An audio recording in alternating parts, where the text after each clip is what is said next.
So this is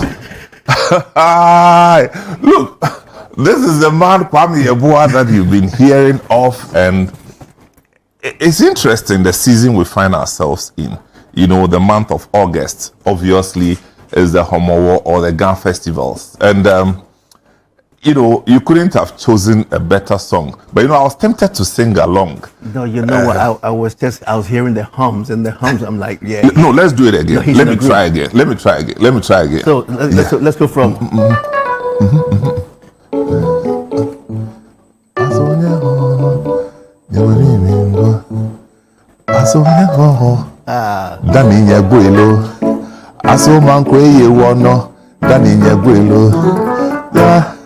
Dete blofo me viete ri mena me ba hon wolo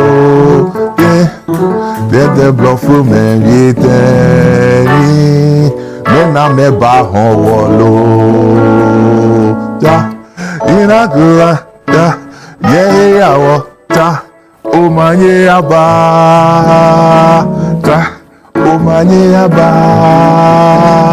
ta o manye aba. Kwame, Nyamisha me trap power. Me that's it. No. First single. Thank you, Charlie. Good to see you, man. Good to see you too. Charlie, look, it's going to be one of my most difficult conversations on Footprints. I think so this is Kwame Yeboah. And you know, at times I try to introduce the people, but you know what? Let me give you an assignment. Just Google his name. It will make life easier for you. Kwame, welcome to Footprint. Thank you. We'll take a short break. When we come back, we will go through his footprint. And I'll tell you what, don't be deceived by the size of the man. He has a compendium of works that will impact you after watching this one. I am Samuel Atamensa. We'll be right back. Born in Accra and raised in Abekan La Paz, Kwame Yeboah discovered his love for music early, inspired by his father, a band leader. From brass band drummer to lead trumpet player, his journey flourished as he worked with Ghanaian icons like Tagoe Sisters and Kojo Antwi. Internationally, he has toured with legends including Stevie Wonder, Craig David, and Rick Rock. Today, Kwame's unique sound continues to inspire and transcend generations. He tells the rest of his compelling story now. Welcome back to the program. This is Footprint. I am Samuel Atamensa, and as you know by now, it's Kwame Yeboah on Footprint. And we are going to have a real jolly ride. Kwame, yes. Where do you live now? I live Accra/London. And Accra, like it's difficult to pin you down to one location, it's man. Not easy. Yeah. It's not easy. But I think because of the job I chose, it makes it difficult. Even when I'm at home in Ghana, I still have to go to CTFM. I have to go to ChannelOne. I have to go to the old place, the new place, this place. So you're all over the place. I think it's part of it. Tell me, so what do you call yourself? A musician? I call myself a multi-instrumentalist, artist, music producer. Yeah, one day it's gonna be okay. That's how I call myself. You mean a music hustler? No, I think the right term for me is Bangbi. Bangbi? Yes. Ocho Bangbi. Bangbi. Correct. So that suggests to me that this talent was cultivated from childhood. Yes. How long have you been doing this keyboard business? This keyboard business has been since the end of 1992. Okay, 1992. Up until now. But before that, I had some other instruments that were that I paid more attention to certain instruments before 1992. But from 1992, keyboard kind of took. So your musical journey started with which instrument? The cowbell. The cowbell? Yeah. You know, the cowbell that you play. Yeah, is it what we did, the kunkum? The kunkum, the tuntun sansan. Tuntun sansan. Yeah. That's what you used to do? That's what I used to do. And how were you exposed to that? Well, the thing is, I think, if I should think about it hard, I think maybe that was the only instrument I could lift without. Yeah, without a hustle, man. Exactly. Yeah. I think so. But I wanted to play the drums. I was really short. I couldn't, get there. So at the age of 4, Did anybody 5, teach you the drums? No. Or it came naturally to you? It came naturally to me. It came naturally to me. I mean, you started by banging tables. Banging tables, banging little Milo tins and Ideal Milk tins, taking them out, when other people were making cars out of them, I was making drums. But I tried the cast thing, but they didn't buy the Amine band. You know Amine? Of course, I bought Amine loads. band. I bought loads. I bought the Amine band. I had them in different colors. They had them in different colors. Blue, the blue, red. Charlie, I had all of them. Enjoy. We didn't know it was poverty. But yeah, it's true. You're right. And then the other one where you slice the back of the pawpaw leaf. Yeah. And then put the plastic band, and then you blow through it. I did all those. Oh, you did that one? That was real, actually. It was real, and you can play notes on them. You can make holes and play notes. That's correct. I did those. No, you're a real human being. I haven't heard this. No one talk about this. Yeah. So, but where did you grow up? In Accra, in Kumasi? Where did you grow up? And I actually grew up in a few different places, but I think I was almost made in Accra before I even left Accra. Oh, I see. I was born in Accra. All right. In 1970 something, end of the 70s. Thereabouts. Yeah. Thereabouts. Well, and at least Kutu Achampong was the head of state. I don't think I ever saw. No, you were too young. Yeah.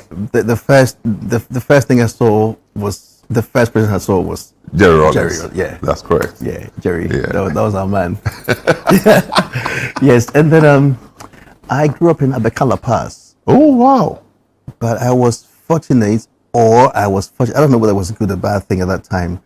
All those concert band, the people that used to be called band boys, the ones that didn't finish school, that were playing in villages and stuff that all the parents didn't want their kids to end up like. That was the lifestyle I was exposed to at that time. Ooh. And but La Paz wasn't as populated as we have now today. No, it was quite far from town, actually. That's what I'm saying. I mentioned that to someone, and they thought, "Are you sure?" I'm like, yeah. I thought we lived at the end of the whole. When I was in secondary school, there was a mate of mine who lived in Abekan La Paz. It was so strange that it became his nickname. When people see him, say Abekan La Paz. Yeah, that's it. I remember that. I remember those days as well. Yeah. But I was fortunate because I think it used to be a cheap area affordable. Let me say affordable. Yeah. Well, I mean, we can say whatever we want to say, but it was a cheaper area than other places. You couldn't live in Kaneshi that time. It was. I get that. Osu or them places. Yeah. All the bands lived there. Yeah. All the high life bands. Yeah. Every single high life band lived there because it was affordable. They could just get in there, because the bands lived together in the same house. Yeah. So my dad and his band, they lived in one house as well. Wow. So I grew up in the band house. Oh, so you were born into it. Big time. Like that. Big time. And you saw them rehearsing. I couldn't have gone anywhere. Wow. So tell me, what was the name of your dad's band? It was called K Case Number 2. His name is A.K. Yeboah. Okay. And he was pretty famous. This is Anthony Yeboah, right? Anthony Kwame Yeboah, yeah. You know him, yes. Was he the one who formed KK's number 2? He was the one that formed KK's number 2. Oh, so that's Nana Kwame Yeboah. Exactly. Oh, right. So it's the same name. It's the same name, yeah. So there was KK's number 1. No, that would be Kakeku number 1. Yes. That would be Kakeku. Did he play with them as well? Yes, but that was in Kakeku's band. My dad was in the Ahamanos band before Kakeku's band, and then. No, say that slowly. Okay, he was in Ahamanos band. Ahamanos. Yeah, that's what they called them at the time. In Accra. I think they were. Of course, you weren't born. Yeah, so. I don't know that one. Okay, that's fine. I didn't get that information. And then joined Kakeku's band. Yeah. Which at that and time they lived in Abosu with Kakeku's band. In the Western region. Yeah, that's yes. correct. Because the glass factory was there. The mining and the glass factory. Yeah, so it was a big place for them to live. Kakeku number 1. Yes. It was a huge band. Ohiyama Jinji, Miyankuba. That's Ohiyama Jinji, Miyankuba. Please, let's play that one. We are not in a hurry anywhere. But for Mommy and Yum. Ohiyama Jinji, Miyankuba, Ohiyama Jinji, Miyankuba, Ohiyama Jinji, oh Miyankuba, Ohiyama Jinji, Miyankuba.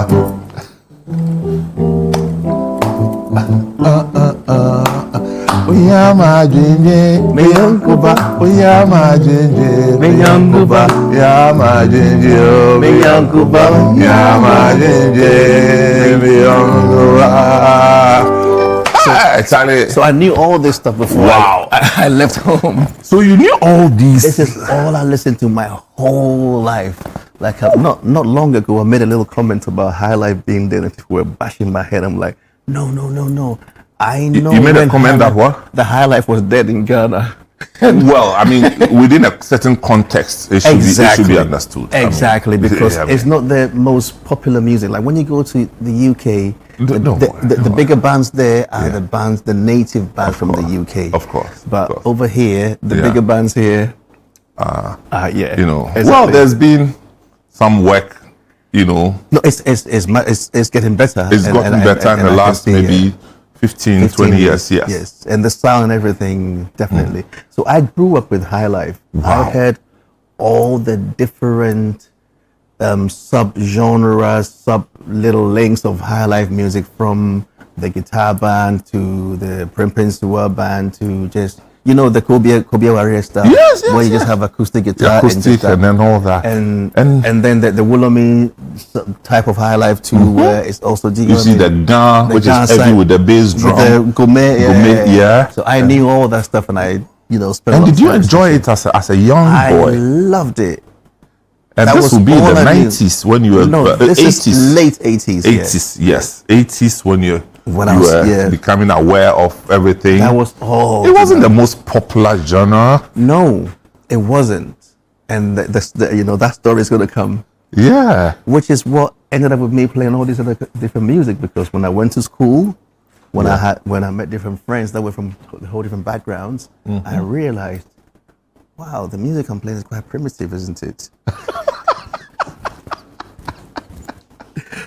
And then I would imagine. And then years later, I was like, wow, I was so fortunate to hear this music. Oh my God, this made me who I am now. Yeah. So it's been a full, circle of thinking I was playing great music and thinking, we're not so cool, are we? You got to secondary school and you didn't want anybody to know that this is the song you were playing. No, I didn't want it to know but it wasn't who popular. My father was. No, because late at that 80s. time, it was Charles Amoa. At that time, it was, oh yeah, so I was like, okay, I have to just find somewhere to go with this Ohiyama Jinji, because it's not really going to work out. No, tell me, why did you do schooling again? I went to Cosp Preparatory School. Okay. In La Paz. La Paz. Yes, and then I went to but between when I got to stage 6 to move to the 6th form in Form 1, we moved to my hometown. Oh, okay. In the Akropong area, right? Akropong, yes. In the Western region. So this is where my whole other side of music started, because in my hometown, there was no electricity. At the time. At the time. We only had power from 6 p.m. till 10 p.m. And I was living in Accra, having electricity every day, enjoying that, and then all of a sudden my world is just gone. Yeah. But the good thing is I had an acoustic guitar. and there was a Catholic brass band opposite my father's house. So I enrolled in the brass band. Just for the love of music. Well, that's all I could do at that point. Yeah, and then went through the whole brass band, instruments. I joined as a drummer because I could play drum from Accra anyway. Whoa. And then before I left, I was their musical director and I was a lead trumpet player. Wow. Yeah, and came back to Accra in '91 or '92.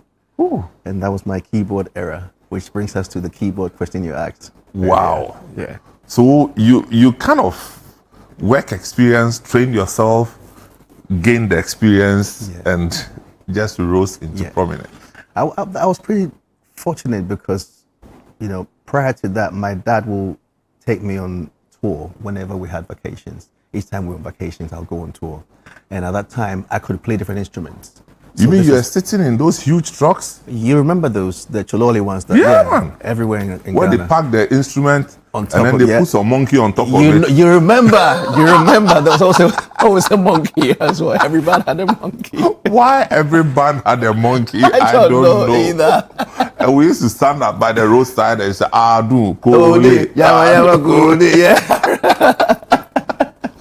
Wow, that must be an interesting experience for It you. was a great experience. I think I was always sleeping because, the schedule was pretty. Yeah, they did some real dangerous travels. Man. Yeah, but their schedule was wild. Like, they'll get up at 6, pack the instruments, they'll be out of the town by 8 a.m. and drive 4 or 5 hours or 6 hours to another town. Yeah. And then arrive there, 4 or 5, set up the instruments, take out the cartoons, they call them, but they're like, plaques. They're like big, massive, slip boards with, different drawings the devil or the characters characters that that- will be appearing in the night. But you remember when you got to some of the villages, the village folk will come and stand there. No, and then, every village. Yeah, they are Every watching village. you and they are Watching- happy that you have Big time. arrived. People were so happy the band came because that And was then the the only killers source of in the entertainment. village will come. They dressed. and the thing is, in every village, there's one guy who's like the strongest guy. I'm telling you. And he doesn't want to pay. No, he won't pay. And He if you won't don't pay. let him go in, You've destroyed the night.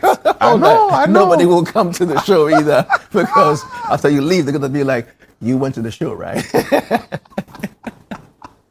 Wow, Kwame, so this is a real experience. I mean, experienced that. Yeah, I experienced that at a very and how young were age. you? How as a kid, how were you connecting with the adults in the band? To be honest, the adults loved me because I think I brought something new that they didn't have. And they liked the fact that I love music and I could play different instruments. Because on tour, like if my dad's bass player, decides to leave, I'll be the bass player. Wow. If the drummer leaves the next day, I'm playing drums. Wow. At one point, I was playing bass and lead singing. Like, Are you serious? yes. So I mean, that was good practice for me. I mean, obviously, I should sue my dad and be like, child labor. Child labor. In today's world, they'll call it child labor, man. No, but that was good. That was my training. That was good for me because Remember some of the places that you visited Oh my God. by name? Just top Wale of Wale, your head. Zabzugu. You went up Dama, north? Everywhere. I've been everywhere in Ghana. I know everywhere. you The went Afram Plains, the Volta, they're everywhere. I've been Kofi Badukrom. That's the border to Ivory Coast. Yeah. The other border to Ivory Coast is Elubo. Yeah, to, still with KK's number 2 KK's band. number 2 band. Yes. Yes. And I know. Yeah, I've been everywhere in Ghana. So before I left Ghana, I knew everywhere. So you went up north. Up north, Wale Wale. Wale Wale, everything. Sapsugu, Navrongo. Yeah, Paga. I saw Paga. the crocodiles. The crocodiles. Yeah, back then. And you were still a kid then. Yes, it must have been 8, 9. And or how something. was it at the time? How was the reception to your father's kind of high life? Well, at that time, they enjoyed it a lot because it was the only stuff. Anyway, to be honest, even today, people still enjoy that kind of music because when Yeah. you go to funerals and all that, that's all you hear before you start hearing the Afrobeat stuff. You never hear Afrobeats music at funerals in the beginning, right? They start with some gospel music, and Yeah, then, that's right. right, and then the high life. high life, and then And then when something, the adults leave, then they play Afrobeat. there we go. Yeah. So Yeah, you're still yeah. gonna hear that kind of high life or Nanampedu or bra. Oh, that's the kind of Yeah. genre that that kind of music that we played at that time. So they still enjoyed it, and people came out. And don't forget, that time, all the bands also will play some cover music first. Oh yeah, of course. They will play some Jimmy Cliff or whatever. Oh yeah. So I heard that music from there, and that also got me thinking. Wow. And they used to play Jimmy Cliff. They used to play Sonia Spence. Yes. And then Eric Donaldson, that's the guy. Eric Donaldson, Sonia Spence, Jimmy Cliff. Oh man, Charlie, you know. It's the You've been there. Yeah, so we've seen Kwame going through all, the various parts of the country with the father, and in the process, getting himself into music. And no wonder he turned out the way he did. We will take a short break. When we come back, we will look at the trajectory professionally and see where he indeed started from. This is Footprint. We'll be right back.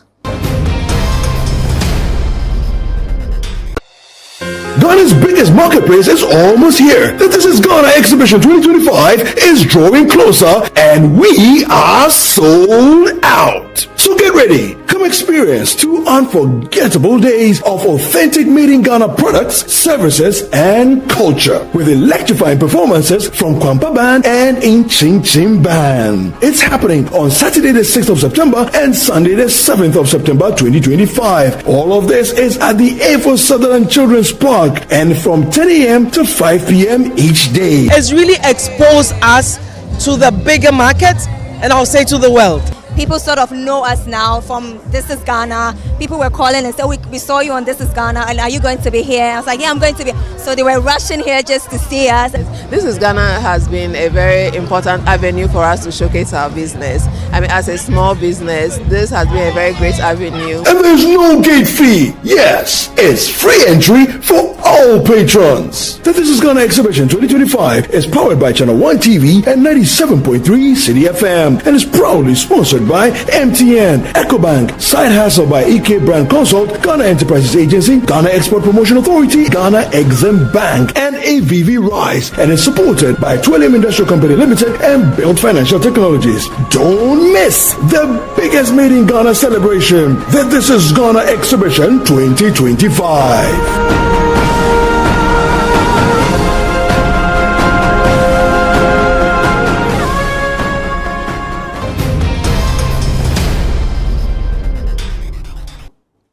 Welcome back. This is Footprints with the legendary Kwame Yeboah, and I can confidently refer to him as the legendary, and you will get to understand why.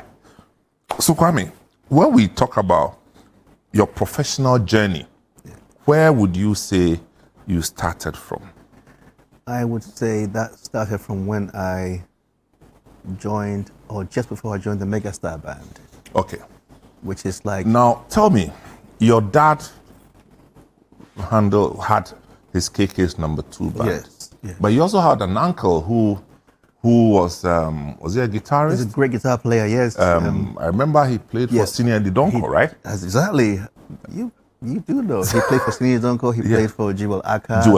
Much later. Yeah, he did a lot of productions as well with Abi Mensah and ACD. They were like the hot Ghana film sessions. Yeah, what was his name again? Pajima. Yes. I actually associate his name with Senior Didonko more. Because he did a lot. He did, yeah. Asiko Darling. He plays on that album. Yes, he does. Yes. Mumba Minjimeni. Yes.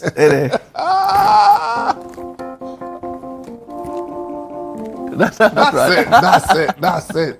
Oh, yeah, man.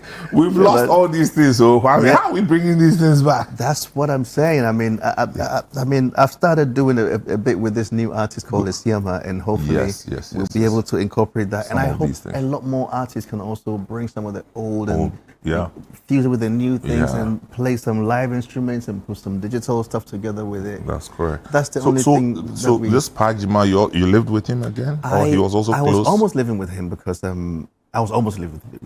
he was always in our house. All right. Because of my mom. Yeah. He played with Senior Didonko, and Senior Didonko was like opposite our house. So when he wasn't working with my dad, He'd be with senior, and that would still be the same. So I saw him the whole time till he passed away. That was the first time I had my first heartbreak, I think. Wow. Yeah. He passed away, and actually at his funeral is when I started playing guitar. That was the very first time I played guitar outside. Wow. There was a group, is it EX93? That's it, EX93, yeah. EX93. EX93, yeah. I played keyboards in Takoradi, yes. You're bringing some good names how here. was the experience in Takoradi like? Wow, that was pretty Takoradi intense. was a happening place, It was a man. happening place, and Takoradi had some very good bands there as well at that time. It had Strong, Western man. Diamonds, Yeah. it had Mac 2, it had Osaberima. Yeah. Did you ever hear of these bands before? Yeah, of course, of course. And then it had I'm a ES90, CK man, man. big time. CK Man's band was there as well. Yeah. He had come back from America. From the US, yes. Exactly, yeah. Yeah. I used to be with him in New York, so Wow, yeah, and his band was fire. So Yeah. I learned a lot. I mean, all that also shaped my, abilities later to come, because I learned all that the Western fancy type, way, fancy exactly. Kind of, Because I was born in Accra and I knew this stuff, then I knew some Ashanti stuff.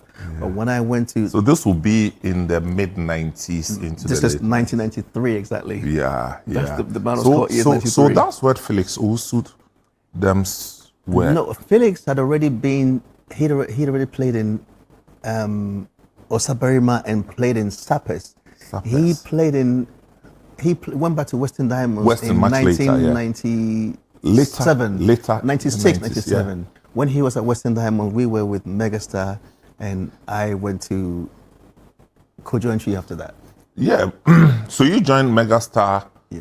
before it was renamed Megastar. Is that correct? Even before the company opened. Before we joined Steve in, Marfo. Steve Marfo was the man. Yeah, it was man, his. and one Marfo, yeah. He was the one that actually got us. May his soul rest in peace. He got us involved in it because it's a long story. No one has heard the story before.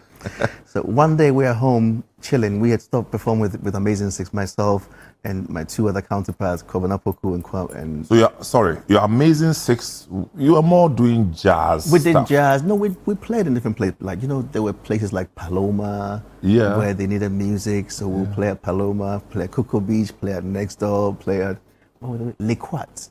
Remember the place called Liquat? Of course, not Kaneshi. We played there. Yeah. So we played, but you play jazz and play this and play that, and then you play covers at the end, basically. Yeah, Small of cover course. bands, and it was Yeah. a dance band. And at one point, we were like, no, we want to leave Amazing Six and form our own band and be by ourselves. Lo and behold, we didn't get to do that. But we're home one day, the door knocks, and this lady comes and be like, the Tagoe Sisters wants to meet you because they're looking for a band. They have a new company and someone told them about you guys. So please come and meet them, and they want to work together with you. We were like, not sure. Okay. We followed them to the Arts Center. They had a show there on that day. We hadn't rehearsed, but they were like, oh, this is our music. Yada, yada. We listened to it. We didn't know that kind of music that much because we didn't listen to that. Gospel, man. You know. So we listened to it and we performed. But on that same day, Jewel Aka was also performing. And I know Jewel Aka very well, Poppy, because he's my dad's friend and I have gone to play for him before. But Dad used to loan me to different people.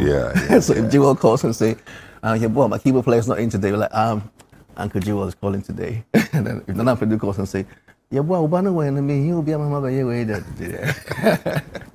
So when Poppy told me, Poppy was like, listen, I'm back. We have a new company, and you guys have to come and play for me. I'm forming the band again. It's gonna be a big band. Yada yada. And Poppy is who? Jewel Aka. Okay. So this day we've had two different artists asking us to work with them for the same company. We didn't know that. Oh. So Jewel Aka at the time was also under Megastar. But Megastar was not even, fully launched yet at that time. This is 1994. Yeah. Okay. And that same time, it was around this November, December. That same year, we had gone to meet Kojo Antwi as well. Because Kojo Antwi, the keyboard player, legendary, may his soul rest in peace, who is Akwaboah's father, he had released his music, I read you through middle, and I was his keyboard player. Oh wow! Yes. So you played for Arechitre I didn't as well? play, no, I didn't No, play not the the album. No, recording. he played his own thing. Oh, he played But his I own. wanted to be like him because he was Oh, a fiery keyboard player. He was an amazing keyboard player. And he chose me as his keyboard player. Oh, wow. Out of every keyboard That's player. an honor, man. I know. Yeah. So I was his keyboard player, and he got the opportunity to open up for Kojo Antwi that year. So this is the first time I met Kojo Antwi in 1994. 96? 94. 94, okay. Yeah. So we performed on his show, Yeah. Christmas time, and we made that acquaintance. I met him, all that stuff went down.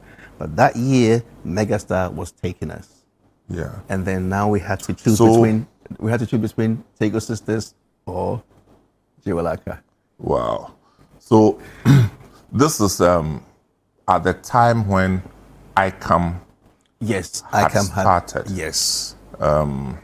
So ICAM was at the time, I think, one of two of the biggest printing houses in Ghana. And I thought even West Africa didn't have that much. Yeah, but it had started as Al-Helu and Mafu. Oh, I didn't know that one. Well. Yes, please call me. Yeah, it started as Al-Helu and Mafu, and they were at Fadama. Oh, I know Fadama. That's my area. Not this Fadama, No, which the Fadama? old Fadama. Okay. That is Agbogloshi, I know, inside yes, Agbogloshi. yes, I know that one. I know Yeah, that one. you saw Agbogloshi in the history books? Yes, yes, I know that one because they migrated. Yeah, so they moved from there to Domi, Yes. where they started ICAM. And then they went into the band. Megastar, yes. So you got in right at the beginning, before Yeah. they even brought their instruments. So we got to choose the instruments we wanted. and the instruments were topmost in the entire region, man. Yes. And prior to that, people used to rent instruments from Togo. Yes, you're right. You're right. That's how. Yeah, for all the big shows all the big shows that happen in Ghana, it came from Togo or Benin or somewhere. And they Yeah. would drive the whole thing. the whole track here, and then you were Even the fortunate. stage. Yes, I think the stage yes. came from there too. Yeah. And so you started this whole thing. Yeah. Megastar. Megastar came up, and we chose Tagoe Sisters in the end. I mean, it wasn't my preference at that time, but it was more like out of respect. Well, actually, to be honest, they came to us first, Yeah. but Jewel asked us first. Okay. On that day, Tagoe Sisters saw us first, but Jewel was the one that said, "I want to work with you guys." All right. And we still kind of went to Tagoe because they So you started with Tagoe Sisters. yes, we started under with them, Megastar. under Megastar, yes, and then we This is 94, 95. 94, 95, yeah. Good. Which did you record with them? I did, yeah. I produced the album with Anka Matiti. Are you serious? Yes. Oh, you were heavily involved in that. Yeah. All the music is me. But they wrote their song. Yeah, Reverend Yeltsin wrote majority of the songs. And I co on Is some. it Thomas Yeltsin, Thomas right? Yeltsin, yes, Reverend Thomas Yeltsin. And I produced his album as well because it was both. They were like two artists. So I produced. Yeah, that's me. That's all my ideas. Yeah. Oh, wow. Yeah. No. Yeah. I'm in awe, I tell you, man. So this whole Ankamatiti thing that hits the airwaves in the mid 90s. 90s, yeah. That was me. So you worked with them. I worked with them. Yeah. Apart from Ankamatiti, which ones? I also did the Meaning Ring was it? They did That was like album, mid-tempo worship. Mid-tempo worship, yeah. Yeah. I did a few tracks for them. I mean that whole album. I did 2 albums with them, all in all. So 2 with them and 2 with Reverend Yeltsin. So it's like Wow. Yeah, I 4 mean, albums. I want to know which one, so that means I can brag that the one who did it. You know the song Fabi Biaramano, Fabi Biaramano. Come on for me, that's all me. Oh, yeah. Charlie, Yeah. Charlie, like we have band for here, pa. You know, like the live band for this here, heavy. Come and know me, like you take the mic and I take the keyboard and that's it. Oh, that's beautiful. So you know, did. that reminds me. You know, one time you did something incredible that I'll never forget. You know, we did this Mogo show, Yes. and Kabobo was doing his Ryan Away thing. I thought it was so spontaneous. You did it perfectly, and he was running around, and he ran out, and the way you run on the stage to mimic what he was doing, I thought it was just incredible. It was spontaneous, but just that memory just came to me right now. If you remember, that was just now I remember the National Theatre. National Theatre, like yes. That was great. How would I forget this? No, that was great. We did Mogo. We'll talk about Mogo. yeah, We'll Mogo. talk about Mogo. Yes. Yeah. So Tagoe Sisters, for how long again? I was with them till 97, so let's say from 3 years. 95, 96, 97. Around 97 is when I started kind of fading out a little bit and I wanted to go to an academy in Denmark to school. And then at that time, I think we had kind of, maybe I had overstayed my light because it started getting a little bit slow for me, I'll say. Yeah. I wanted to achieve a bit more than what we had, and we weren't going forward. Our aim, we joined the Megastar situation so we could have our songs produced, but they didn't produce our songs in the end. Okay. They were like, oh, small boys, no, girls. Yeah. So I mean, we were a bit hard. Look, because Tagoe Sisters at the time was Massive, huge. yeah. And Massive. 30 years down the line, This it's still an honor to have done what you big did. time. Don't forget, I got the opportunity to travel to London with them for the very first time. I don't like to downplay these things or hide it for people to think.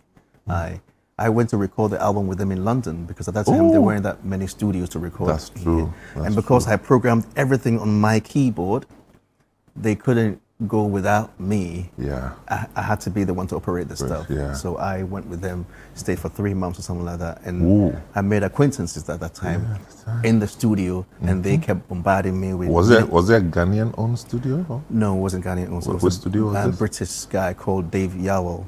Where is it? In Kilburn, in London. In London, Kilburn, on Kilburn High Road. Number 51, Loveridge Road. It's not far from the tube station. On the way to Maidaville, yeah. Exactly, on the way to That's Maidaville, correct. And he was the same person that also, I worked with him afterwards. He wanted me to work. We'll talk about that.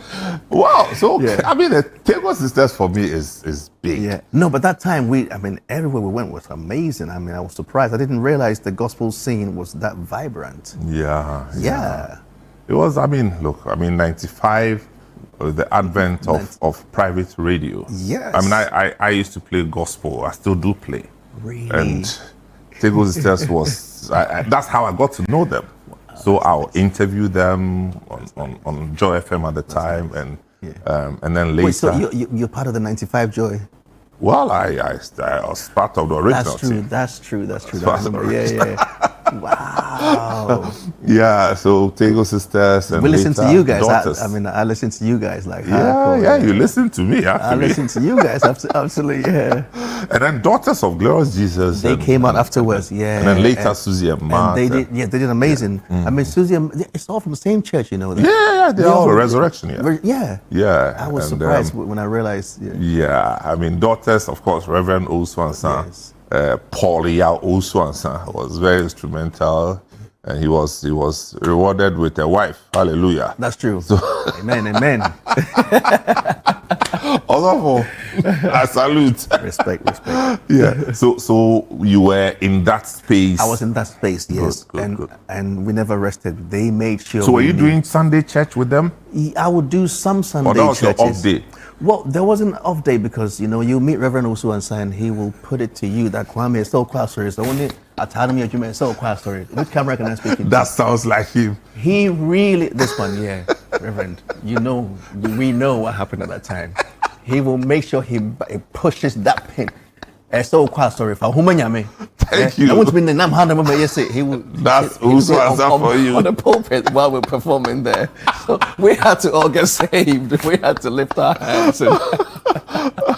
Oh, that's beautiful, man. Yeah. So you up until 97. Yes. 97. So eventually you had to move on. I had to move on. But 97 is when my Kojo Antwi era started. Yeah. It started at the end of 96 into 97. And I did one show with Kojo first, and then from there it's like, come to the studio. I went to the studio, and he had, he had a great studio. I hadn't seen a studio like in Ghana at that time before, Wow, okay. And this is it. This is it. I'm like, listen, I'm going to learn everything, and I did learn everything. I stayed there. I didn't even go home that first night. I slept in the studio that night. Wow. Yeah, and he gave me a piece of music and said, "Oh, I have this song." Yeah. I'm like, "Okay, cool." Gave it to me. I did the song. The next morning he came. I was like, "Here's the song." Which song would this be? I Love Your Style. It's called. I love your style. Yeah. But that was reggae, man. I know. So that was like a switch from your indigenous high life tune. Exactly. Yeah. The thing is, I was, like I say, I was fortunate because of performing with dance bands. You played every genre.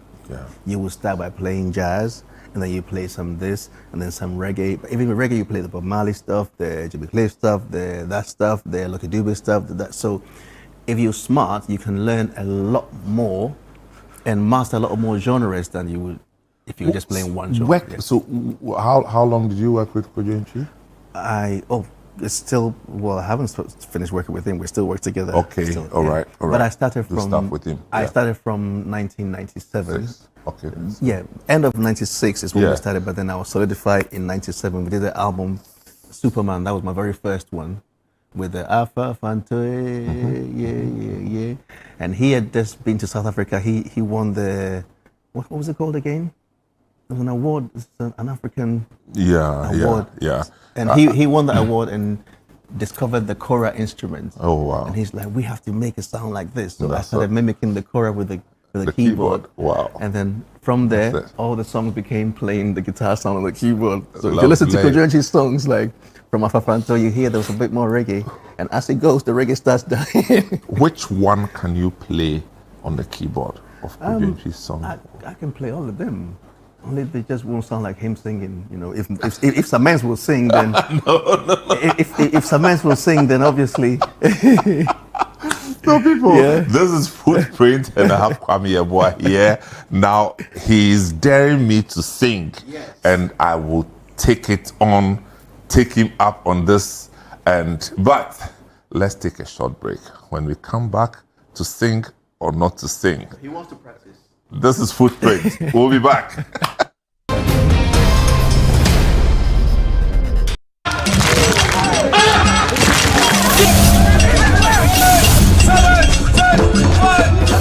The City Business Olympics is back!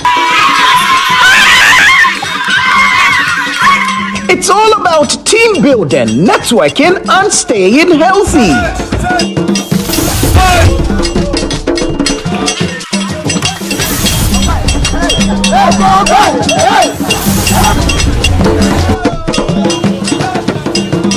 Which game will your company participate in this year? Is it 7-a-side football, volleyball, swimming, basketball, or sack race? Rally your teammates and get ready for action. Date, Saturday, September 27, 2025. Time, 8 a.m. Venue, Eden Heights Sports Complex. Call 0558-973-973 to register your company today. Let's keep fit, grow connections, and enjoy a day full of energy and excitement. It's powered by City FM with support from ChannelOne TV.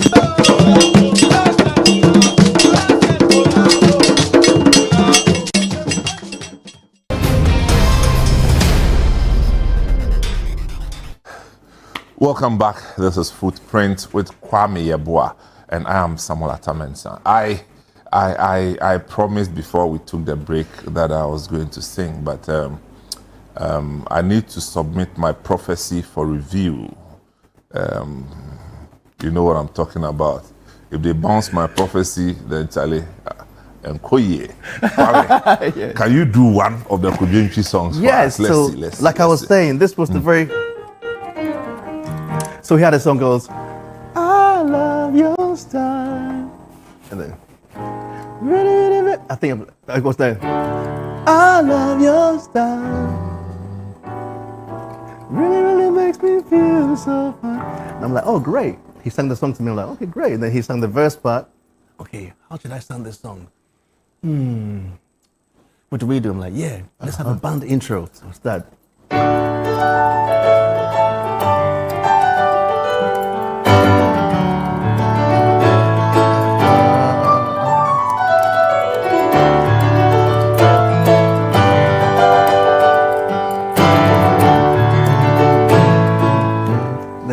he sings his song.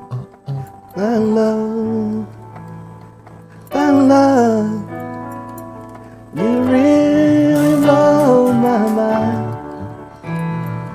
I said, near and far, only your love.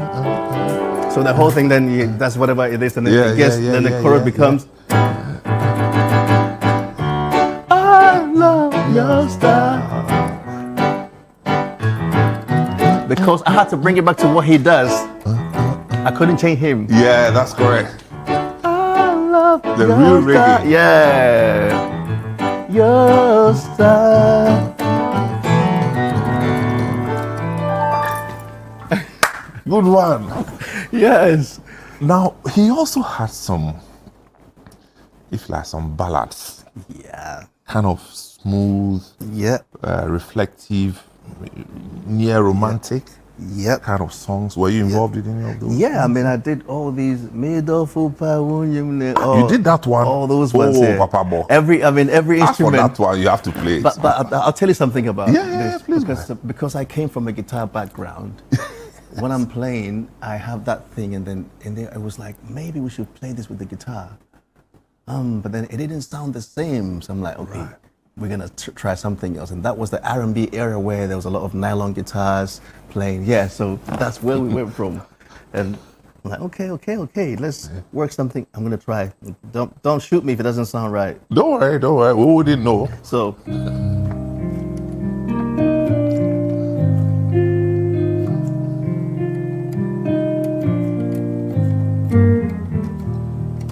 That I play.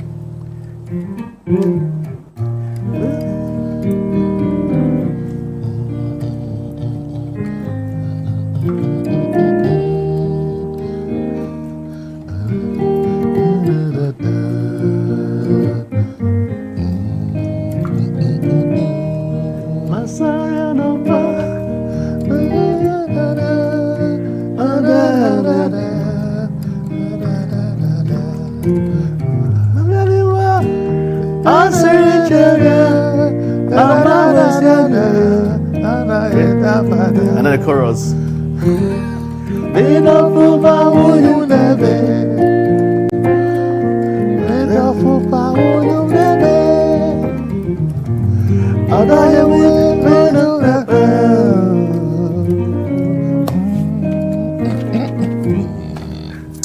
Sally, we'll have a ball in our second episode. Don't go there. Nice. You did all these. Yeah. Maybe.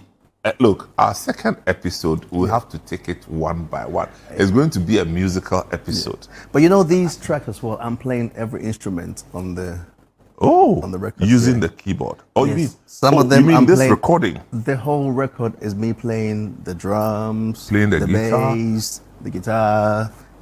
So it's you. It's just me.